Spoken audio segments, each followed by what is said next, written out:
దేశీయ స్టాక్ మార్కెట్లు ఫ్లాట్గా ట్రేడ్ అవుతున్నాయి. సెన్సెక్స్ నిఫ్టీ లాభ నష్టాల మధ్య ఊగిసలాడుతున్నాయి. ఉదయం నష్టాల్లో ప్రారంభమైనటువంటి సూచీలు తర్వాత ఫ్లాట్గా కొనసాగుతున్నాయి. IndusInd bank, Grasim, UltraTech cement, Tata consumer products, Sun pharma షేర్లు లాభాల్లో ట్రేడ్ అవుతుండగా ఇటు HUL, Bharti Airtel, Eicher motors, ICICI bank, M&M షేర్లు నష్టాల్లో కొనసాగుతున్నాయి. ప్రజెంట్ నిఫ్టీ 24,242 దాదాపుగా 84 పాయింట్ల నష్టంతో స్వల్ప నష్టంతో ముందుకెళ్తా ఉంది. బీఎస్సీ సెన్సెక్స్ 294 పాయింట్ల నష్టంతో, నిఫ్టీ 53.85 పాయింట్ల నష్టంతో, బ్యాంక్ నిఫ్టీ స్వల్పంగా 2.05 అంటే ఫ్లాట్గా కొనసాగుతున్న పరిస్థితి. ఇటు నిఫ్టీ ఐటీ 181 పాయింట్ల నష్టంతో ముందుకెళ్తున్నటువంటి పరిస్థితి కనిపిస్తూ ఉంది.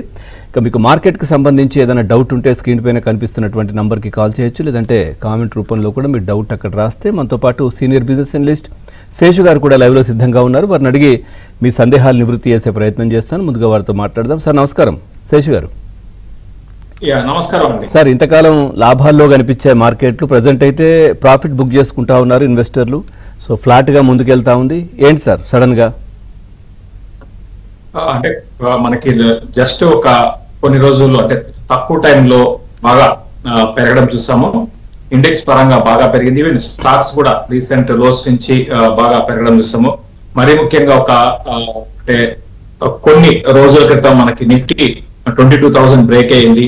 మళ్ళీ అక్కడి నుంచి చాలా ఫాస్ట్ గా బ్యాక్ టు 22,000 అంటే దగ్గరగా ఏప్రిల్ 7వ తారీఖు క్లోజింగ్ అని గమనిస్తే 22,161. సో ఈ రోజు కానీ గమనిస్తే అక్కడ నుంచి దగ్గరగా 2,000 పాయింట్లు పైన నిఫ్టీ క్లోజ్ కావడం చూస్తున్నాము. నిఫ్టీ పెరగడం చూసాము. ఓవరాల్ గా మంచి ర్యాలీ వచ్చింది కాబట్టి కొంత మేర ఈ రోజు ప్రాఫిట్ బుకింగ్ అనేది కనపడుతుంది.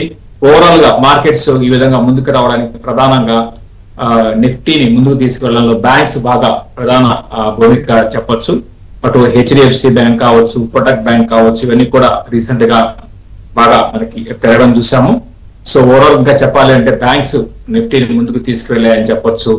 లాస్ట్ ఒక 1 month లో కానీ గమనిస్తే HDFC బ్యాంక్ 6% పెరిగింది. HDFC బ్యాంక్ బాగా వెయిటేజ్ ఉంది. అదేవిధంగా కోటక్ బ్యాంక్ కూడా బాగా పెరిగింది. నేను కూడా బ్యాంకింగ్ స్టాక్స్ లో రిజల్ట్స్ ఈసారి బాగా రావడానికి అవకాశం ఉంది ఈ క్వార్టర్ రిజల్ట్స్. సో ఓవరాల్ గా బ్యాంక్ స్టాక్స్ లో ఇన్వెస్ట్ చేసిన వాళ్ళు ఇంకా హోల్డ్ చేయమని చెప్తాను. అదేవిధంగా NBFCs కూడా బాగా పెరిగాయి రీసెంట్ డేస్ లో, అంటే లాస్ట్ 1 month ట్రెండ్ చెప్తున్నాను. ఈ రోజు కానీ గమనిస్తే ఇక ఈ రోజు విషయానికి వస్తే నిఫ్టీ డే అంతా కూడా ఫ్లాట్ గానే మనకి 40-50 పాయింట్లు రేంజ్ లో కొనసాగుతుంది. పెద్దగా పెరగడం లేదు. మార్నింగ్ వచ్చిన హైని తర్వాత రాలేదు. సో ఓవరాల్ గా క్లోజింగ్ కూడా ఇదే విధంగా క్లోజ్ అయ్యే అవకాశాలు ఉన్నాయి. నిన్న మిడ్ అండ్ స్మాల్ క్యాప్ లో బాగా సెల్లింగ్ అనేది ఎక్కువ కనపడింది కంపారిటివ్లీ, అంటే ఇండెక్స్ తో పోల్చుకుంటే నిన్నటి రోజు. ఈ రోజు కూడా ఉంది కానీ బట్ ఈ రోజు కొంచెం అడ్వాన్సెస్ పర్లేదు. నిన్నైతే చాలా వరకు మిడ్ అండ్ స్మాల్ క్యాప్ లో భారీ ప్రాఫిట్ బుకింగ్ నిన్నటి రోజు కనపడింది. ఈ రోజు కూడా ప్రాఫిట్ బుకింగ్ ఉంది, కాకపోతే నిన్నటితో పోల్చుకుంటే పర్లేదని చెప్పొచ్చు. ఇక ఓవరాల్ గా ఈ రోజు హైలైట్ అని చెప్పాలి అంటే ఫార్మా స్టాక్స్ అన్నమాట. దాదాపు అన్ని ఫార్మా స్టాక్స్ బాగున్నాయి. ఇక ఓవరాల్ గా మార్కెట్స్ ఇక్కడ నుంచి ఇంకా ముందుకు వెళ్లే అవకాశాలు ఉన్నాయి. గ్లోబల్ గా కానీ గమనిస్తే మాత్రం గ్లోబల్ మార్కెట్స్ లో కొంచెం సెల్లింగ్ నేను ఎక్స్పెక్ట్ చేస్తున్నాను కరెంట్ లెవెల్స్ నుంచి. బట్ మన మార్కెట్స్ లో మాత్రం డిప్ వచ్చినప్పుడు, అంటే డిప్ అంటే చిన్న డిప్ కాదు, కొంచెం గట్టిగా ఒక 300-400 పాయింట్ కరెక్షన్స్ వచ్చినప్పుడు అలా కూడా యాడ్ చేసుకోమని చెప్తారు క్వాలిటీ స్టాక్స్. రైట్ సార్, మీతో మాట్లాడడానికి శ్రీనివాస్ గారు ఉన్నారు సార్, చిలకలూరుపేట నుంచి. శ్రీనివాస్ గారు నమస్కారం. మీ డౌట్ అడగండి. శేషు గారు ఉన్నారు sir. Good afternoon sir. Seshu గారు అండి. సార్ నా దగ్గర బ్రిటానియా 5,700 ఉన్నాయి సార్, ఒక 50 షేర్లు. Plus BMS industries ship breaking కంపెనీది ఒక 10,000 షేర్లు 32లో ఉన్నాయి సార్. కొంచెం ఈ 2 షేర్ల గురించి చెప్పండి. చిన్నది ఫస్ట్ స్టాక్ ఏమన్నారు, మళ్ళీ చిన్నగా చెప్పండి కొంచెం. First stock Britannia sir. Britannia 5,650 షేర్లు ఉన్నాయి సార్. బ్రిటానియా ఉంది, ఓకే సరే right. BMS industries ship breaking company sir, 32లో ఉంది సార్, 10,000 షేర్స్. ఏమన్నారు? BMS industries. Okay, VMS industries సరే, ఓకే ఓకే చెప్పండి. సో ముందుగా బ్రిటానియా గురించి మీరు అడిగారండి. బ్రిటానియా ఏం చేయాలి బ్రిటానియా అనేది ఒక అంటే ఎవరు ఎక్కడ కొన్నా కూడా గతంలో లాస్ట్ 1 year వరకు అందరికి రిటర్న్స్ ఇచ్చింది. బట్ లాస్ట్ 1 year నుంచి ఈ స్టాక్ లో మనకి కొంచెం ప్రాఫిట్ బుకింగ్ ఆర్ కరెక్షన్ అని చెప్పొచ్చు. కొంచెం ఇక్కడ ఏంటి అంటే కొంచెం ఆలోచించాల్సిన విషయం ఉంది అండి. కొన్ని గతంలో ఏవైతే మనము గ్యారంటీడ్ గా రిటర్న్స్ అంటే ఇన్వెస్ట్ చేస్తే కొన్ని బ్రాండ్స్ ఉంటాయి, లైక్ బ్రిటానియా కావండి, తర్వాత ఏషియన్ పెయింట్స్ కానివ్వండి, ఇటువంటివి వాటికి అందరికి అంటే 2020 వరకు అందరికి రిటర్న్స్ వచ్చాయి. అయితే దాని తర్వాత ఏమైందంటే కాంపిటీషన్ పరంగా బాగా ఎక్కువైంది. సో కాబట్టి ఏంటంటే కొంచెం కాషియస్ గానే ఉండాలి. బ్రిటానియా ప్రస్తుతానికి ఉంచండి, ఉంచి మీరు అంటే ఇమీడియట్ గా ఇప్పటికిప్పుడు బ్రిటానియాలో భారీగా క్రాష్ అయిపోతుందని చెప్పను. కాకపోతే రిటర్న్ ఆన్ ఇన్వెస్ట్మెంట్ అంటే మనం ఇన్వెస్ట్ చేస్తుంది ఎందుకు, మంచి రిటర్న్స్ కోసం. కాబట్టి బ్రిటానియాలో ఏంటంటే మంచి అద్భుతమైన రిటర్న్స్ అంటే 20% అట్లీస్ట్ 20% రావాలండి మనకి ప్రయాణం. స్టాక్స్ లో ఇన్వెస్ట్ చేస్తే ప్రయాణం 20% రావాలి. బ్రిటానియా అయితే ప్రయాణం 20% ఇప్పుడున్న పరిస్థితిలో వచ్చే అవకాశాలు లేవండి. 2 ఏళ్లకి 20% ఇవ్వచ్చేమో. కాబట్టి బ్రిటానియాలో ప్రస్తుతానికి ఉంచి రిజల్ట్స్ నేను కూడా రిజల్ట్స్ ఈసారి ఎలా ఉంటాయో చూసుకొని ఎగ్జిట్ తీసుకోండి, ర్యాలీస్ లో ఎగ్జిట్ తీసుకోండి. బయలుదేరి చెప్పాలి అంటే ఇప్పుడు కాదు, కొంచెం ఆగండి, ర్యాలీస్ ఎగ్జిట్ తీసుకోండి. ఇంకా చెప్పాలంటే ఒక 2 months వరకు ఆగండి, ఎందుకంటే మనకి మాన్సూన్ కి ముందు ఇటువంటి కంపెనీస్ అని పెరుగుతాయండి. బ్రిటానియా కావచ్చు, అదర్ FMCG కంపెనీస్ అని కూడా, ఫెర్టిలైజర్సే కాదు, మాన్సూన్ బాగుంటే ఇటువంటి అంటే FMCG కంపెనీస్ బ్రిటానియా ఇవన్నీ కూడా ఏంటంటే మన గ్రామాల్లో బాగా అక్కడ మనీ ఫ్లో ఉంటే అటువంటి ఆటోమేటిక్ గా వీటికి రెవెన్యూస్ కూడా పెరుగుతాయి. కాబట్టి ప్రస్తుతానికి ఒక 3 months కోసం బ్రిటానియా హోల్డ్ చేయండి. ఇంకా VMS ఇండస్ట్రీస్ గురించి అడిగారు. సో VMS ఇండస్ట్రీస్ గురించి నేనైతే దీని గురించి చెప్పడానికి ఏం లేదండి. ఇటువంటి స్టాక్ లో ఎగ్జిట్ తీసుకోండి, ఇమీడియట్ గా ఎగ్జిట్ తీసుకోండి. ఈ రోజు కూడా 5% డౌన్. ఇటువంటి కంపెనీస్ లో ఉంటే మీకు డబ్బులు రావడం పక్కన పెట్టి జీరోలు అయిపోతాయండి. దీని గురించి ఫండమెంటల్స్ ఏం లేదు చెప్పడానికి, ఎగ్జిట్ తీసుకోండి. Right sir. ప్రసాద్ గారు ఉన్నారు సార్ హైదరాబాద్ నుంచి. ప్రసాద్ గారు నమస్కారం. సార్ నమస్కారం అండి. శేష్ గారు అండి నమస్కారం. ఇది Tejas network and Canara bank 2 shares మనం ఇప్పుడు తీసుకుంటే ప్రాస్పెక్ట్స్ ఉంటాయా? తేజస్ నెట్వర్క్ మీద నేను లాంగ్ టర్మ్ ఉద్దేశం ఉంటే పాజిటివ్ గానే ఉన్నానండి. బట్ రీసెంట్ గా అది బాగా కింద పడి అదే విధంగా పెరగడం కూడా అదే విధంగా చూసాము. ఓవరాల్ గా తేజస్ నెట్వర్క్ లాంగ్ టర్మ్ ఉద్దేశం ఉంటే కరెక్షన్స్ లో మీరు యాడ్ చేసుకుంటూ పోండి. కెనరా బ్యాంక్ విషయానికి వస్తే కెనరా బ్యాంక్ పరంగా వాల్యుయేషన్స్ మనకి అందుబాటులో ఉన్నాయి. దానికి మించి అది గ్రోత్ పరంగా కొంచెం వెనకబడినట్టే ఉండొచ్చు అండి. అంటే PSU కంపెనీస్ అని కూడా బాగా అంటే ప్రైవేట్ కంపెనీస్ లో లాగా టాప్ లైన్ గ్రోత్ ఉండదు, అంటే రెవెన్యూస్ పరంగా భారీగా పెరగవు. కాకపోతే ఇవన్నీ కూడా కెనరా బ్యాంక్ ఇవన్నీ కూడా ఏంటంటే మనకి వాల్యూ పరంగా అందుబాటులో దొరుకుతుంది. సో దాని గురించి మనం కొనాలి తప్ప అద్భుతమైన గ్రోత్ ఉంటుంది ఫ్యూచర్ లో అయితే మనం అనుకోలేము. అయితే ఇవన్నీ కూడా ఏంటంటే కెనరా బ్యాంక్ అంటే బ్యాంకింగ్ లో PSU బ్యాంక్స్ లో కొన్ని బ్యాంక్స్ పర్లేదండి. కెనరా బ్యాంక్ పర్లేదు, అదేవిధంగా SBI పర్లేదు. ఇట్లా 1-2 తప్ప మిగతా బ్యాంక్స్ అయితే అవాయిడ్ చేయమంటాను. ఓకేనండి. మీరైతే అంటే నా పర్సనల్ ఒపీనియన్ అయితే టైం వేస్ట్ అయిపోతుంది. దీనికన్నా మంచి ఫాస్ట్ గా పెరిగే స్టాక్స్ ఉన్నాయి కాబట్టి వాటి వైపు వెళ్ళము బెటర్. మీరు అడుగుతున్నారు కాబట్టి మీ ఇష్టం, ట్రై చేయొచ్చు. బట్ అద్భుతమైన రిటర్న్స్ అయితే మనం ఎక్స్పెక్ట్ చేయలేదు. Right sir. వెంకట్ గారు ఉన్నారు సార్ హైదరాబాద్ నుంచి. వెంకట్ గారు నమస్కారం. సార్ నమస్తే సార్. రైట్, మీ డౌట్ అడగండి. శేష్ గారు ఉన్నారు సార్. ముక్క ప్రోటీన్స్ 50 రూపీస్ లో ఒక 3000 షేర్స్ తీసుకున్నా, ఇది ఉంచమంటారా, లాస్ట్ కి బుక్ తీసేయమంటారా? ముక్క ప్రోటీన్ ఎంతలో కొన్నారండి? 50 లో కొన్నా సార్ నేను. 50 రూపీస్ లో కొన్నారు.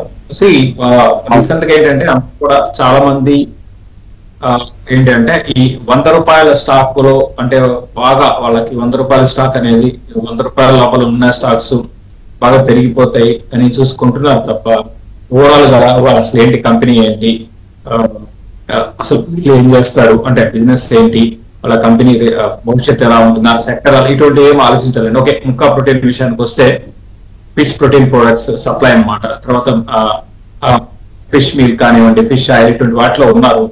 సో లాస్ట్ మీరు చూడండి, లాస్ట్ క్వార్టర్ రిజల్ట్ కనుక గమనిస్తే ఏమాత్రం అనుకూలంగా లేదు. అనుకూలం పక్కన పెట్టి దానికి లాస్ట్ ఇయర్ 500 కోట్లు ఉంటే ఈసారి 300 కోట్లకు వచ్చేసింది.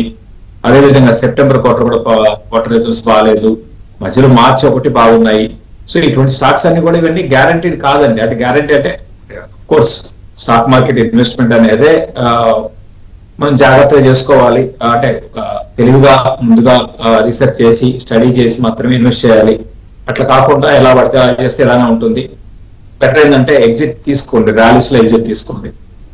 ఎట్లయితే ఒడిదుడుగా మధ్య కొనసాగుతా ఉన్నాయి.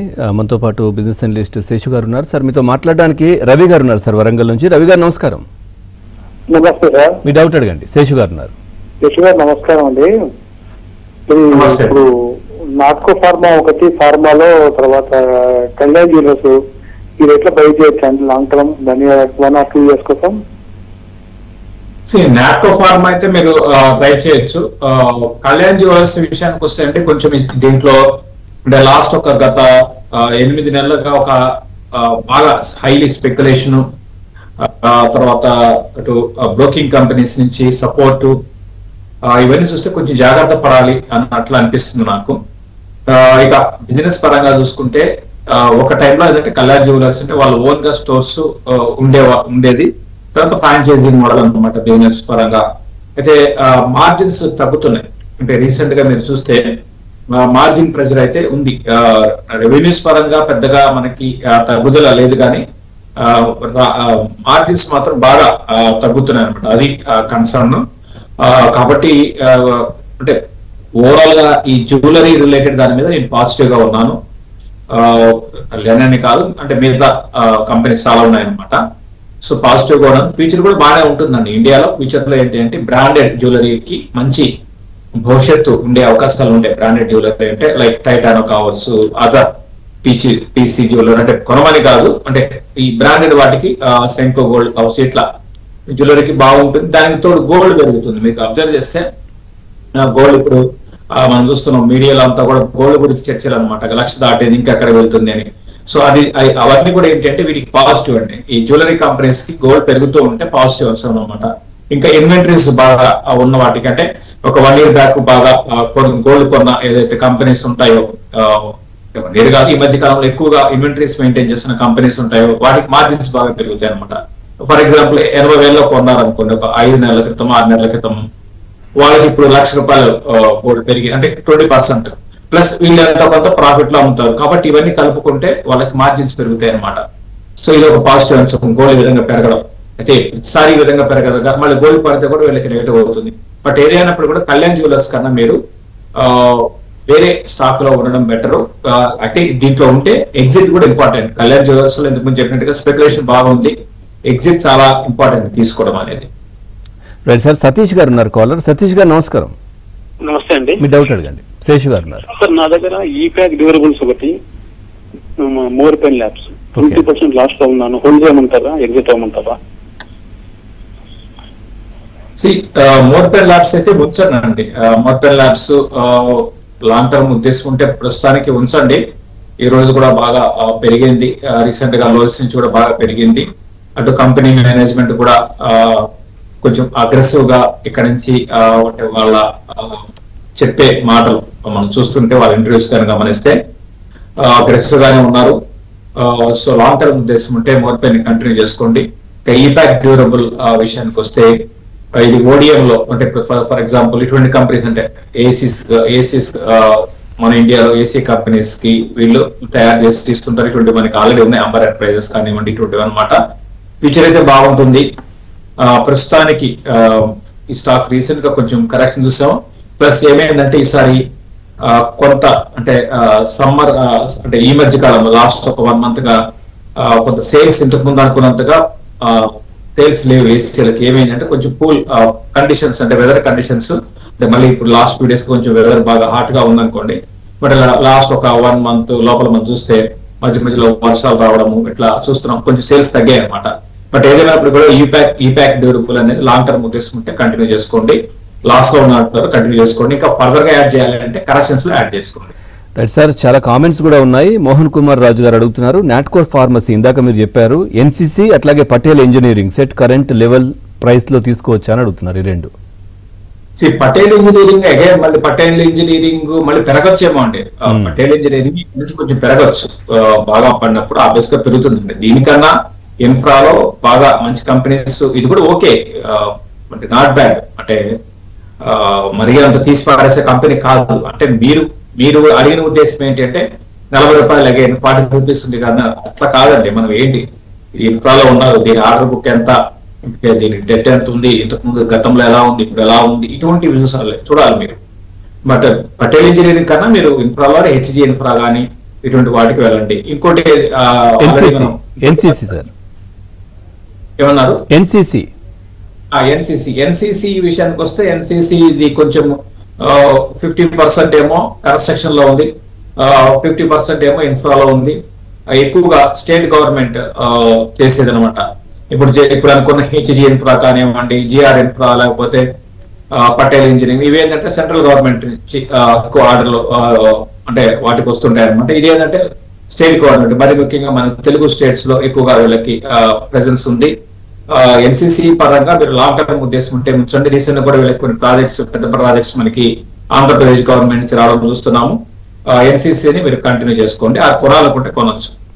రైట్ సార్, ఒంగోలు నుంచి శ్రీనివాస్ గారు ఉన్నారు. శ్రీనివాస్ గారు నమస్కారం, మీ డౌట్ అడగండి.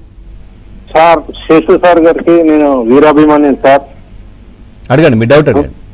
సార్ ఏపీఎల్ అపోలో ట్యూబ్స్ ఉన్నాయి సార్ నా దగ్గర, అదే విధంగా వచ్చేసి నెట్ వెబ్ ఉన్నాయి సార్. ఈ రెండు వచ్చేసి తీసేసి నేను వచ్చేసి పిడిమిడి అంటే నా దగ్గర దాదాపు 35 షేర్లు ఉన్నాయి సార్. వాటిని కుదించుకోవాలనే ఉద్దేశంతో ఏపీఎల్ అపోలో ట్యూబ్స్ తోటి నెట్ వెబ్ తీసేసి కిమ్స్ హాస్పిటల్ లేదా నాట్కో ఫార్మాలోకి వెళ్ళిపోదాం అనుకుంటున్నాను సార్. ఈ రెండింటి అమౌంట్ ని, ఇది మంచి పద్ధతి అయినా APL Apollo tubes net web ఈ రెండింటిని తీసేసి వాటిలోకి వెళ్దాం అనుకుంటున్నాం సార్. అంటే ఏపీఎల్ అపోలో ట్యూబ్ బాగా గ్రోత్ ఉన్న స్టాక్ అండి. ఏపీఎల్ అపోలో ట్యూబ్ మంచి బాగా గ్రోత్ కనపరుస్తున్న స్టాక్. అదేవిధంగా నెట్ వెబ్ టెక్నాలజీస్ గురించి అడిగారు. నెట్ వెబ్ లో అయితే మీరు ఎగ్జిట్ తీసుకోవచ్చు ఏమో అనిపిస్తుంది. నెట్ వెబ్ లో అయితే ఎగ్జిట్ తీసుకోండి, ర్యాలీస్ లో ఇప్పటికిప్పుడు కాదు, ర్యాలీస్ లో ఎగ్జిట్ తీసుకోండి. ఏపీఎల్ అపోలో కూడా పర్లేదండి, గ్రోత్ అయితే బాగుంది. మీరు ఎగ్జిట్ తీసుకోవాలనుకుంటున్నారంటే అది మీ ఇష్టం, అది కాకపోతే మంచి గ్రోత్ అంటే వాల్యుయేషన్స్ ఎక్స్పెన్సివ్ అయినా సరే గ్రోత్ అయితే బాగుందండి APL Apollo tube. Right sir, Prakash Nakkini అడుగుతున్నారు సార్ కామెంట్లు. టాటా మోటార్స్ తర్వాత హెచ్ఏఎల్ ఎస్ఎల్పి స్టార్ట్ చేయొచ్చా అని అడుగుతున్నారు. ఇప్పుడు ఈ రెండు టాటా ఇంకోటి హెచ్ఏఎల్, టాటా మోటార్స్ ఎస్ఐపి చేయొచ్చు అంటున్నారా? అవును, ఎస్ఐపి చేయొచ్చా అని అడుగుతున్నారు, స్టార్ట్ చేయొచ్చా అని. హెచ్ఏఎల్ అయితే సరే, టాటా మోటార్స్ అయితే చెయ్యండి అండి. హిందుస్థాన్ ఏరోనాటిక్స్ అంటే నేను పిఎస్యు కంపెనీస్ లో కొన్ని వాటి మీద ఓకే, హెచ్ఏఎల్ పైన ఓకే. బట్ దీనికన్నా మీకు ఏంటి అంటే మీరు ఎలా ఉండాలంటే, మీరు ఎస్ఐపి చేసేది మంచి గ్రోత్ ఉండాలండి, అద్భుతమైన గ్రోత్ తో ముందుకు వెళ్ళి అటువంటి వాటిలో మీరు ఎస్ఐపి చేసుకోవాలి. అంతేకాని గ్రోత్ అంతగా లేనివి గవర్నమెంట్ కంపెనీస్ లో ఎస్ఐపి చేయడం అనేది పెద్దగా మనకి రిటర్న్స్ రావండి. ఎందుకంటే గవర్నమెంట్ బిజినెస్ చేయదు, మీరు గుర్తుపెట్టుకోండి, గవర్నమెంట్ బిజినెస్ చేయదు. సో మనం ఏంటి, మనం పెట్టిన పెట్టుబడి ఎక్కువ రావాలి. మనం ఇన్వెస్ట్ చేస్తున్నామంటే, మనం 10 లక్షలు పెడుతున్నామంటే అట్లీస్ట్ ఇయర్ కి ఒక 15% 20% లాభం కావాలి. అది చూడండి. అటువంటి కంపెనీస్ లో మంచి లాభాన్ని ప్రకటించి మంచి గ్రోత్ ఉన్న కంపెనీస్ లో ఇన్వెస్ట్ చేయాలి తప్ప చేయాలంటే ఓకే, మొనోపలి ఉన్నారు కాబట్టి పర్లేదు. అంతేగాని మిగతా అదర్ పిఎస్యు స్టాక్స్ కన్నా కంపేర్ చేసుకుంటే హెచ్ఏఎల్ పర్లేదు. టాటా మోటార్స్ కూడా చేసుకోండి. ఇమీడియట్ గా టాటా మోటార్స్ అయితే భారీగా పెరిగే అవకాశాలు అయితే కొంచెం సైడ్ వేస్ లో ఉండే అవకాశాలు ఉన్నాయి. రైట్ సార్, పద్మ గారు ఉన్నారు కాలర్. పద్మ గారు నమస్కారం. నమస్తే అండి. నేను నాకు నా దగ్గర నౌకరీ అండ్ ఓఎఫ్ఎస్ఎస్ షేర్స్ ఉన్నాయండి. 50-50 షేర్స్ ఉన్నాయండి. లైక్ నౌకరీ ఏమో 6,700 లో ఉన్నాయండి. ఓఎఫ్ఎస్ఎస్ ఏమో 7,400 రేంజ్ లో ఉన్నాయి. అవి షార్ట్ టర్మ్ కి అక్యుములేట్ చేసుకోవచ్చా ప్రైస్ ఫాల్ అయినప్పుడు? అంటే షార్ట్ టర్మ్ లో పెరిగే అవకాశం ఏమైనా ఉందా అండి? సార్ ఒరాకిల్ ఫైనాన్షియల్ సర్వీస్ గురించి అడిగారండి. అక్యుములేట్ చేసంటే ఒకటి ఇన్ఫో ఎడ్జ్ అయితే మీరు వదిలేయండి, లాంగ్ టర్మ్ కి వదిలేయచ్చు, అక్యుములేట్ చేసుకోవచ్చు, వదిలేయచ్చు. ఇన్ఫో ఎడ్జ్ షార్ట్ టర్మ్ కైనా లాంగ్ టర్మ్ కైనా ఏదైనా. బట్ ఒరాకిల్ ఫైనాన్షియల్ సర్వీసెస్ విషయానికి వస్తే మీరు అబ్జర్వ్ చేస్తే లాస్ట్ క్వార్టర్ చాలా డిసప్పాయింట్మెంట్ చేసింది. అయితే ఇక్కడ మీరు దీంట్లో ట్రేడింగ్ పరంగా తీసుకోవచ్చు. ట్రేడింగ్ పొజిషన్స్ మీరు తీసుకొని కొంచెం స్మార్ట్ వర్క్ చేసి ఎగ్జిట్ తీసుకున్నప్పుడైతే ఒరాకిల్ కూడా మీరు ట్రై చేయొచ్చు. నెక్స్ట్ కమింగ్ మీరు అడిగింది కూడా కరెక్షన్స్ లో కొనుక్కోవాలి అన్నట్టుగా అడిగారు, అది కూడా షార్ట్ టర్మ్ బేసిస్ లో అడిగారు అనమాట. నెక్స్ట్ నార్మల్ కరెక్షన్స్ లో కొనుక్కొని మళ్ళీ ప్రాఫిట్ కూడా బుక్ చేసుకోవాలి. ప్రాఫిట్ ఎంత చేసుకోవాలంటే ఇది భారీగా పెరిగి మళ్ళీ న్యూ హైస్ కి వెళ్ళిపోయి ఇంకొక న్యూ హైస్ ఫామ్ చేసుకుంటూ అట్లా పెరగదు. 6% 7% మీరు తీసుకున్న తర్వాత పెరిగితే అప్పుడు మీరు ఈ ఒరాకిల్ ఫైనాన్షియల్ సర్వీసెస్ లో మీరు ఎగ్జిట్ తీసుకోండి. తర్వాత రిజల్ట్స్ కూడా రాలేదు, చూసుకోండి రిజల్ట్స్ ముందే, ఎందుకంటే లాస్ట్ నెంబర్స్ డిసప్పాయింట్మెంట్ చేసింది. ఈసారి రిజల్ట్ కూడా డిసప్పాయింట్మెంట్ చేస్తే ఇంకా పడుతుంది. సో ముందు కొంటారా తర్వాత కొంటారా అనేది మీరు నిర్ణయించుకోండి. రిజల్ట్ ముందు కొంటారా తర్వాత మీరు నిర్ణయించుకోండి. రైట్.